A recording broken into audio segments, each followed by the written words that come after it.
अस्सलाम वालेकुम नाज़रीन, आप देख रहे हैं प्रोग्राम हेल्थ 21 और मैं हूं पलवश शाह महमूद और इस साल आपकी जानिब से आपको प्रोग्राम में खुशामदीद कहूँगी। उम्मीद करती हूँ आप सब बिल्कुल ठीक होंगे, खैरियत से होंगे और अपना ख्याल रख रहे होंगे। नाज़रीन, हम लोग आज बहुत इंपॉर्टेंट टॉपिक प्रोग्राम में डिस्कस करने वाले हैं, वो है डेंटल हेल्थ। हमारे दांतों की सफाई और इसके अलावा हमारे मुंह की सफाई एक बहुत इम्पॉर्टेंट हमारे बॉडी का एक हिस्सा है और अक्सर इस चीज़ को बहुत ज़्यादा निगलेक्ट कर दिया जाता है। लेकिन हम लोग अगर किसी महफिल में बैठे कहीं जाएं और मुंह से स्मेल का बायस भी बन जाती है हमारी ये दांतों की सफाई ना होना। और इसके अलावा दांतों के बहुत सारे मसाइल हैं, हम लोग अक्सर औकात बहुत ज़्यादा केयर भी कर रहे होते हैं अपने दांतों की, लेकिन इसके बावजूद बहुत सारी ऐसी चीज़ें हैं हमारी डाइट में शामिल हैं जो कि हमें डेंटल हेल्थ में हमारा मतलब इतना ध्यान नहीं रहता इस साइड पे और अक्सर औकात कैविटी का शिकार हो जाते हैं दांत और अक्सर औकात मज़ीद भी दांतों की बीमारियों के हवाले से हम लोग इनमें मुब्तला हो सकते हैं। इन तमाम सूरत हाल पे हम लोगों ने बात करने के लिए आज इनवाइट किया है। हमारे साथ स्टूडियोज़ में मौजूद हैं doctor Jamal H Memon, dental surgeon हैं, MSCDS इन प्रोथोडोंटिस्ट उन्होंने किया हुआ है, इसके अलावा कॉस्मेटिक डेंटिस्ट भी हैं। मैं मज़ीद उनसे पूछना चाहूँगी। अस्सलाम वालेकुम डॉक्टर। वालेकुम सलाम। जी डॉक्टर, मैं चाहूँगी आप अपना ब्रीफली इंट्रोडक्शन दे दीजिए। अच्छा, मेरा नाम डॉक्टर जमाल एच मेमन है और जो है मैं 2009 से डेंटिस्ट्री की फील्ड से वाबस्ता हूँ। जी। मैं बेसिकली एक कॉस्मेटिक डेंटिस्ट हूँ और डेंटल इम्प्लांटोलॉजिस्ट हूँ। ठीक है। और मैं अंकल सर हॉस्पिटल के अंदर अपनी प्राइवेट प्रैक्टिस कर रहा हूँ पिछले जो है वो 6 साल से। ठीक है। डॉक्टर, मैं आपसे पूछना चाहूँगी कि बेसिक डेंटल हाइजीन क्या होती है और ऐसी कौन सी कॉमन बीमारियाँ हैं जो हम लोग निगलेक्ट कर देते हैं लेकिन हमारे दांतों पे वो बहुत ज़्यादा असरअंदाज हो जाती हैं? देखिए, डेंटल हाइजीन को मेंटेन करना बहुत जो है इम्पोर्टेंट स्टेप है। जिस तरीके से हम अपने जो है वो पूरी बॉडी की जो है हाइजीन को मेंटेन करते हैं, इसी तरीके से दांतों की जो है हाइजीन को मेंटेन करना भी बहुत इंपॉर्टेंट है, क्योंकि जो है ये जो एक गेटवे है ओवरऑल हेल्थ के जी, और it's a gateway to overall health of the body. तो मुंह की सफाई बहुत ज़्यादा इंपॉर्टेंट होनी चाहिए और हमारे यहाँ पे जो है वो अवेयरनेस की जो है बहुत कमी है जी। क्योंकि लोगों को पता ही नहीं है कि जो है डेंटल हाइजीन को कैसे मेंटेन करना है। तो इंशाल्लाह आज हम डिस्कस करेंगे कि डेंटल हाइजीन को कैसे मेंटेन करते हैं। जी। तो कुछ 2-3 छोटी छोटी टिप्स है जो मैं आपको जो है बता दूँ। सबसे पहले तो ये कि देखें, दांतों को जो है ना ब्रश करना बहुत ज़रूरी है। अक्सर व बेशतर लोग जो है वो जिनके दांत मसूड़ों से खून आता है वो इस डर से जो है दांतों को ब्रश करना जो है वो छोड़ देते हैं। तो दांतों को ब्रश करना बहुत ज़रूरी है। अच्छा, अब ब्रशिंग के अंदर जो है वो 2-3 चीज़ें इंपॉर्टेंट मैं जो है बताना चाहूँगा। फर्स्ट ऑफ ऑल ये कि अक्सर लोग ये समझते हैं कि अगर हम हार्ड ब्रश से जो है रगड़ के दांतों को ब्रश करेंगे तो उससे दांत जो है वो साफ होंगे, लेकिन ये ऐसा नहीं है। दांतों को जो है दांतों की जो ऊपर की जो लेयर होती है प्रोटेक्टिव लेयर, जिसको इनेमल कहा जाता है जी, ये जो एग्रेसिव ब्रशिंग से जो है इनेमल की जो लेयर हट जाती है, ठीक, तो दांत और ज़्यादा सेंसिटिव और ज़्यादा येलो हो जाते हैं। तो नरम ब्रश इस्तेमाल करना चाहिए, सॉफ्ट ब्रिसल्स वाला टूथब्रश इस्तेमाल करना चाहिए और कम से कम 2 टाइम ब्रश करना चाहिए, रात को सोने से पहले और सुबह नाश्ता करने के बाद। ठीक। अक्सर डॉक्टर कहा जाता है कि नाश्ते से पहले ब्रश करना चाहिए और अक्सर डेंटिस्ट या डॉक्टर्स का ये कहना है कि नाश्ते के बाद मतलब खाना खाने के बाद आप ब्रश करें तो वो आपकी डेंटल हाइजीन को मेंटेन रखता है। तो क्या करना चाहिए? एक्चुअली काफ़ी सारे हमारी मार्केट में बहुत सारी तरह के जो है वो आइडियाज़ जनरेट हो चुके हैं, तो इस हवाले से आप बताइएगा कि एक्चुअल करना क्या चाहिए हमें? देखें, एक्चुअली जो है मैं आपको बता दें, देखें रात को सोने से पहले तो ब्रश करना लाजमी है क्योंकि 6 से 8 घंटे एक जो है इंसान सोता है। तो 6 से 8 घंटे अगर हम जो है ब्रश नहीं करेंगे तो फिर 6 to 8 आवर्स के अंदर कैविटीज़ जो है डेवलप जो है होने के चांसेस होते हैं। जब आप रात को ब्रश करके सोएंगे तो सुबह उठेंगे आपका मुंह बिल्कुल क्लीन होगा, कोई फूड डेबरी उसके अंदर नहीं होगा, कोई खाने के ज़र्रात नहीं होंगे, ठीक है। अच्छा, उसके बाद जब आप नाश्ता करेंगे, अच्छा आपने कुल्ली कर लेनी है, ठीक है, और नींद से उठने के बाद आपने कुल्ली कर ली, आपने नाश्ता कर लिया, नाश्ते के बाद जो एक जो खाने के ज़र्रात मुंह के अंदर रह जाते हैं, तो अक्सर तो जो रिकमेंडेड टेक्निक यही होता है कि आप नाश्ते के बाद ब्रश करें। ठीक, नाश्ते के बाद ब्रश करना चाहिए, ठीक है। और हम लोगों को अपने रेगुलर चेकअप के लिए कब जाना चाहिए डॉक्टर के पास? देखिए, रिकमेंडेड तो यही है कि आप हर 6 महीने के बाद डेंटिस्ट को विजिट करें। बाईएनुअल चेकअप्स कहलाता है, चाहे आपको प्रॉब्लम हो या ना हो, ठीक है ना, क्योंकि अक्सर और बेशतर कुछ ऐसी प्रॉब्लम्स होती हैं जो हिडन होती हैं, जो कि नज़र नहीं आ रही होती। डेंटिस्ट जो है वो पेशेंट को बताता है कि जो है आपके दांतों में ये प्रॉब्लम है और वो प्रॉब्लम, तो हर 6-6 महीने बाद डेंटिस्ट के पास विजिट करना चाहिए। अच्छा, एक और चीज़ के ऊपर मैं हाईलाइट करूंगा, वो ये है कि अक्सर और बेशतर पेशेंट्स ये सोचते हैं कि उनको पेन नहीं है तो हम डेंटिस्ट के पास क्यों जाएं, ठीक है। अच्छा, अब प्रॉब्लम ये है कि देखें, pain is not a criteria. ठीक है, पेन दांत में तब होता है जब अगर मिसाल के तौर पे कैविटी लग गई। ठीक है, अब दांत की जो है वो 3 लेयर्स होती है। सबसे ऊपर वाली जो लेयर होती है वो एनामिल कहलाती है, उसके बाद डेंटिन लेयर आती है, उसके बाद फिर नर्व्स आती हैं जिसको पल्प कहलाता है। तो जब तक कैविटी जो है वो डेंटिन के पल्प के बिल्कुल पास नहीं पहुंचेगी तब तक पेशेंट को पेन या सेंसिटिविटी नहीं होगी, और तब बहुत देर हो चुकी है। तब हमें फिर थोड़े से एग्रेसिव प्रोसीजर्स करने पड़ते हैं, जैसे जो है डीप फिलिंग्स हो गई या रूट कैनाल्स हो गए। तो बेहतर यही होता है कि जितना अर्ली जो है डिटेक्ट हो कैविटी या कोई भी डेंटल प्रॉब्लम, तो उतना जो है ज़्यादा फायदेमंद होता है पेशेंट के लिए भी, और उतनी कॉस्ट भी बचती है। क्योंकि देखिए, जितना एग्रेसिव ट्रीटमेंट होगा उतनी इसकी कॉस्ट भी बढ़ती रहेगी, और जितना जो कंजर्वेटिव ट्रीटमेंट होगा तो उतना ये है कि दांत भी कम डैमेज होता है और जो है इसकी कॉस्ट भी कम आती है। ठीक, डॉक्टर, दांतों से रिलेटेड ओरल हाइजीन मेंटेन करने के लिए कितनी टाइप के ट्रीटमेंट इस वक्त मौजूद हैं? और क्योंकि हमारी टेक्नोलॉजी बहुत ज़्यादा एडवांस हो रही है दिन ब दिन, तो उसके हिसाब से बताइएगा। और मेरा सेकंड क्वेश्चन ये है आपसे कि अक्सर देखा जाता है कि अक्सर फैमिलीज़ में जेनेटिकली जो है वो येलो टीथ ट्रांसफ़र होते हैं, और उनका मतलब पैदाइशी तौर पे काफ़ी अफराद का ये शिकवा होता है कि हम लोग जी हमारी जो हड्डी है वो दांतों की वो येलो है। तो इसके हवाले से बताइएगा कि इसके लिए क्या कोई ट्रीटमेंट मौजूद है जो आपके दांतों को बिल्कुल वाइट कर दे? जी, सबसे पहले सवाल की तरफ आते हैं। पहला सवाल आपका ये है कि डेंटल ऐसा कौन सा प्रोसीजर है कि जिसमें दांतों की सफाई, दांतों की जो है वो हाइजीन मेंटेन जी, कितने टाइप के प्रोसीजर्स हैं? जी, तो सबसे पहले जो है सबसे जो बेसिक प्रोसीजर है वो होता है स्केलिंग एंड पॉलिशिंग, जिसको टीथ क्लीनिंग भी कहा जाता है। अच्छा, स्केलिंग एंड पॉलिशिंग के बीच में एक बहुत बड़ी मिथ है, वो ये है कि स्केलिंग पॉलिशिंग से जो है वो दांत वीक हो जाते हैं। तो ऐसा बिल्कुल भी नहीं होता। स्केलिंग पॉलिशिंग से दांत वीक नहीं होते, दांत मजबूत होते हैं। क्योंकि स्केलिंग पॉलिशिंग बेसिकली है क्या? स्केलिंग पॉलिशिंग जो है वो बेसिकली 2 टर्म से, स्केलिंग एंड पॉलिशिंग। स्केलिंग का मतलब दांतों की सफाई और पॉलिशिंग का मतलब दांतों को पॉलिश करना। तो स्केलिंग के दौरान क्या किया जाता है, अल्ट्रासोनिक टिप होती है जिसकी बिल्कुल अल्ट्रासोनिक वाइब्रेशंस होती हैं, जिससे जो है इसकी फ्रीक्वेंसी ऐसी होती है कि वो टार्टर को रिमूव करती है, जो हार्ड डिपॉजिट, जो कैलकुलस, जो जिसको हम अपनी जबान में कैलकुलस कहते हैं, जो कि बेसिकली जी, जो कि दांतों के ऊपर और मसूड़ों और दांतों के बीच में जम जाता है।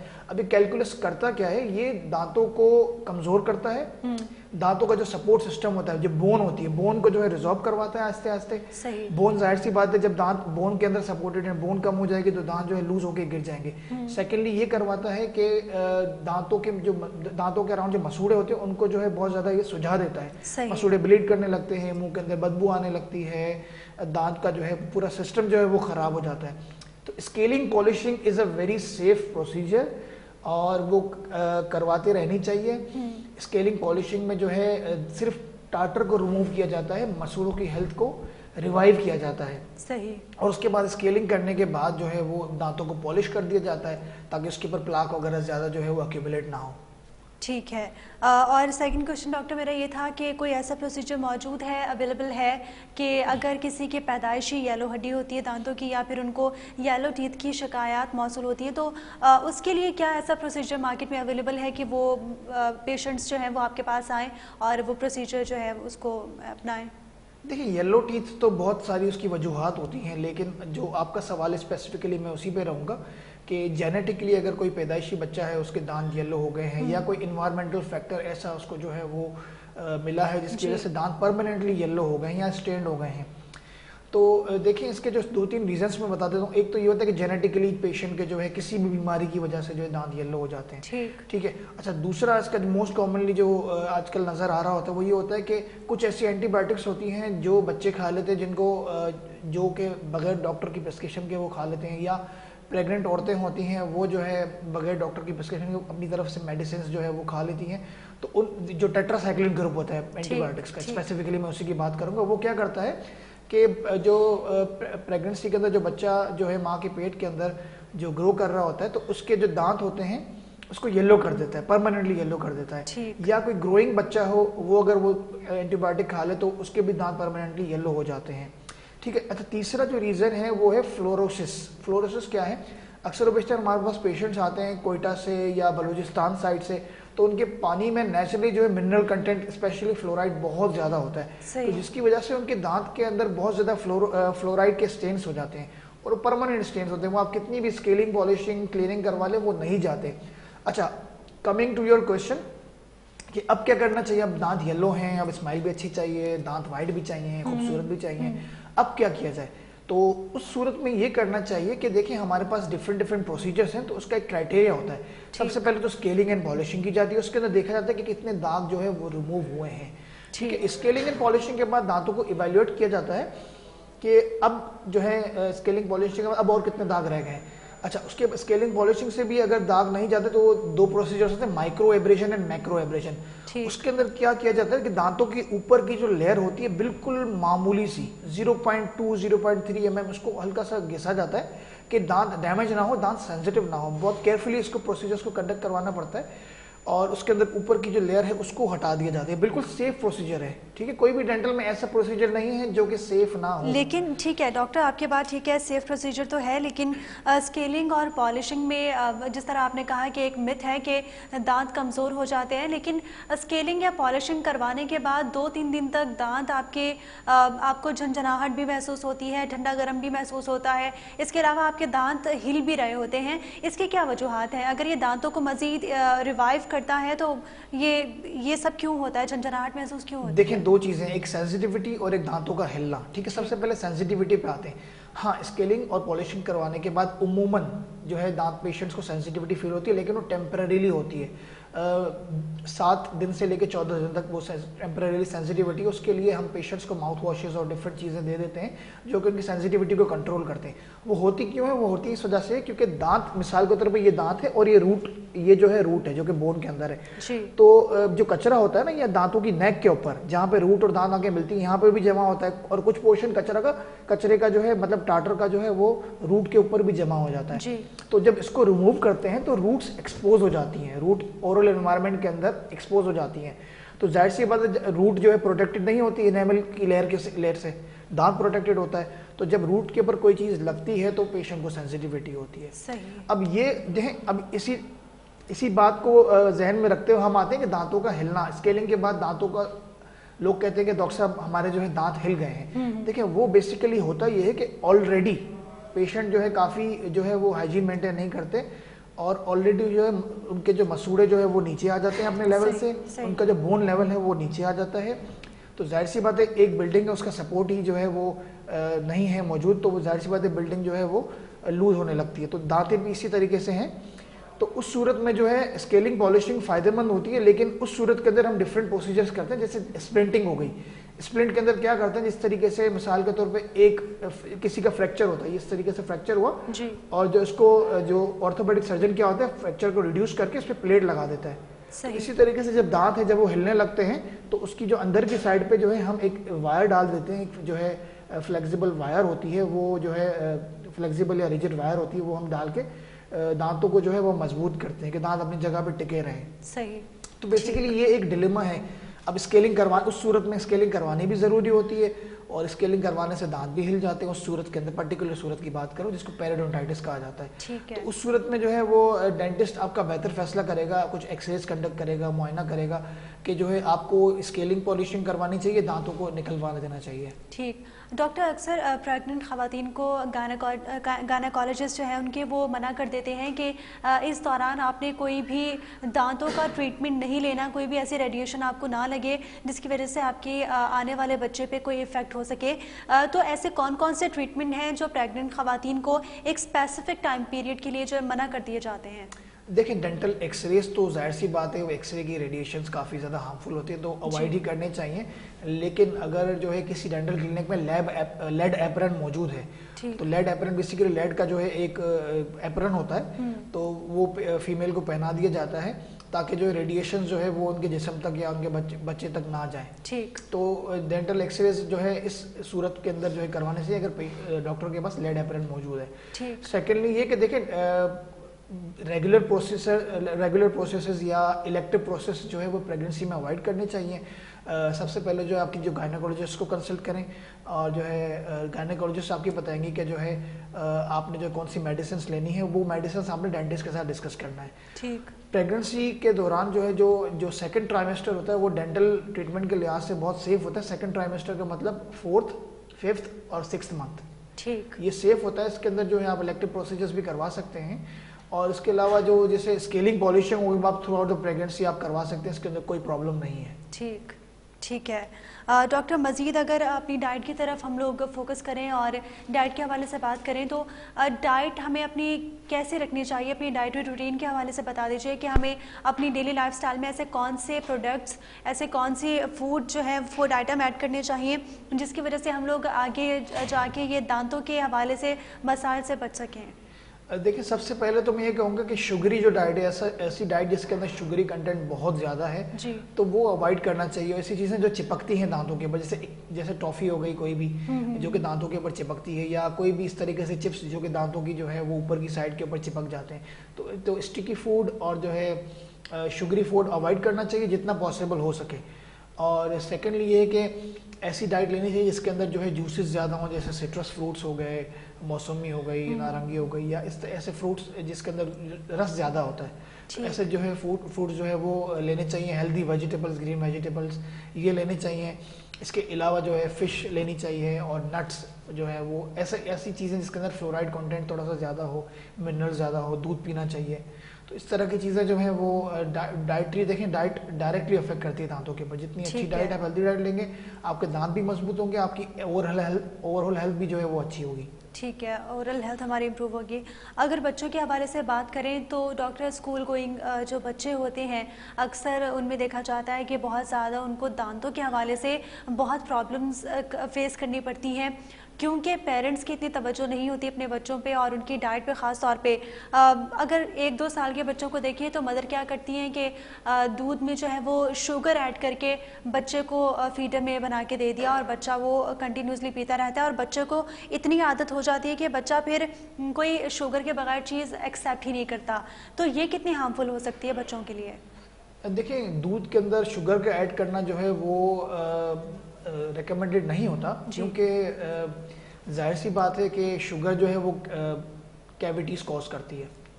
तो दूध को अगर प्लेन दें तो बहुत अच्छा है, क्योंकि शुगर की आदत बच्चों को लग जाती है तो फिर उसको छुड़वाना बहुत ज़्यादा डिफिकल्ट होता है। उसके अलावा जब शुगर की आदत लगती है तो जो है बच्चा जो है वो चॉकलेट्स भी खाएगा और ऐसी दूसरी कैंडीज भी खाएगा जो कि उसके दांतों को डैमेज करेगी।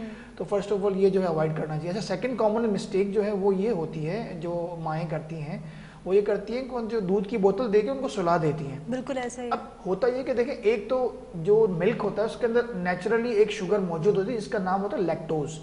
अब लैक्टोज क्या करता है, वो एक sugar, it's type of A sugar, इस तरीके से ग्लूकोज है, सक्रोज है, इस तरीके से लैक्टोज होती है।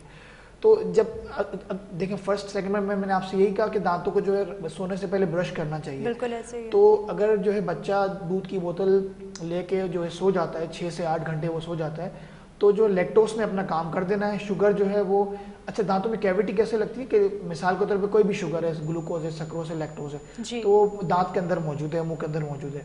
अब बैक्टीरिया आते हैं, वो उस लैक्टोज को कंज्यूम करते हैं, ठीक है, वो उस शुगर को ईट करते हैं, ठीक है, ग्लूकोज हो, लैक्टोज हो, जो भी हो, तो उसको ईट करने के बाद वो एसिड रिलीज करते हैं, ठीक है। अब वो एसिड क्या करते हैं, दांतों को कैविटी प्रोवाइड करते हैं। वो जो एसिड है वो दांतों को जो है डीमिनरलाइज करता है। बेसिकली दांत मिनरल से बने होते हैं तो डीमिनरलाइज कर देता है, मतलब दांतों के अंदर से कैविटी कर देता है आम जबान में। ठीक है, तो ये चीज़ अवॉइड करनी चाहिए। हार्मफुल। जी, ये जो है माँ, मैं रिक्वेस्ट ये करूँगा कि जो है दूध पिलाएं इनको, लेकिन ये कि उसके बाद जो है उसको क्लीन कर दें, माउथ को क्लीन करके फिर सुलाएं बच्चों को। बिल्कुल। हमारे जो जितने भी माएँ हैं, जितने भी पेरेंट्स हैं जिनके बच्चे बहुत छोटे हैं, इवन छोटे नहीं, हम लोगों को वैसे भी अपनी रेगुलर हेल्थ केयर पे और इसके अलावा हमारी डेंटल केयर पे हम लोगों को बहुत ज़्यादा तवज्जो रखनी चाहिए, और हमें पता होना चाहिए कि हमने अपनी डेली लाइफस्टाइल में कौन से फूड आइटम्स को लेना है और कौन से फूड आइटम्स को हम लोगों ने अपनी लाइफस्टाइल से निकाल देना है। इसके अलावा हमारा ओवरऑल इन्वायरमेंट बहुत मैटर करता है। अक्सर चीज़ें हम लोग, अगर डाइट के हवाले से ही बात करूं तो अक्सर चीज़ें, खाने की चीज़ें ऐसी हम लोग अपने आसपास माहौल में देख रहे होते हैं कि अगर कोई एक खा रहा है तो हम लोग लाजमी ये दिल करता है कि हम लोग भी वो ट्राई करें, लेकिन वो आपकी ओवरऑल हेल्थ के लिए और इसके अलावा डेंटल हेल्थ के लिए बहुत ज़्यादा नुकसानदेह साबित हो सकती है। नाज़रीन, जो रिमेनिंग क्वेश्चंस हैं हम लोगों ने अभी हॉलीवुड स्माइल के हवाले से भी जिक्र करना है, वो हम लोग नेक्स्ट सेगमेंट में डिस्कस करेंगे। इसी के साथ ही मुझे और मेरी पूरी टीम को इजाज़त दीजिए। अल्लाह हाफ़िज़।